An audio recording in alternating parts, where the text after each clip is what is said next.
নমস্কার দর্শক বন্ধু, বকেয়া ডিএ নিয়ে গুরুত্বপূর্ণ আপডেট এবং খবর চলে এসেছে। বছর শেষে কিন্তু ডিএ নিয়ে বড় পদক্ষেপ নিল বঙ্গীয় কর্মীরা। তো বঙ্গভবনের কর্মীরা কিন্তু বেতনের তথ্য চেয়ে কিন্তু আরটিআই করলো।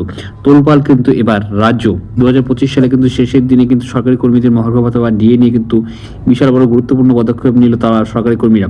31 ডিসেম্বরে তারা কিন্তু ডিএ মামলার আইনি রায়ের মাঝেই কিন্তু এবার বিশেষ করে আরটিআই বা তথ্য অধিকার আইনের আবেদন জমা পড়েছে, যা আগামী দিনে কিন্তু রাজ্য সরকারের অস্বস্তি বাড়াতে পারে। বর্তমানে সুপ্রিম কোর্টে ডিএ মামলা বিচারাধীন এবং রায় ঘোষণার অপেক্ষায় রয়েছে। ঠিক এই পরিস্থিতিতে দাঁড়িয়ে কিন্তু নিউ দিল্লি অর্থাৎ নতুন দিল্লিতে অবস্থিত বঙ্গভবনে কর্মরত রাজ্য সরকারি কর্মচারীরা কিন্তু সুযোগ সুবিধা বিস্তারিত তথ্য চেয়ে কিন্তু আরটিআই তারা কিন্তু করেছেন।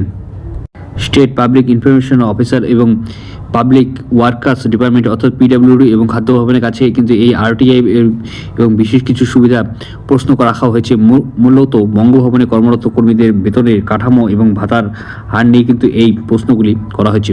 তো আশা করি আজকে ভালো যদি লাইক করে শেয়ার করে চ্যানেল সাবস্ক্রাইব করে পাশে অবশ্যই। জয় হিন্দ, বন্দে মাতরম। ধন্যবাদ ভিডিওটি দেখার জন্য।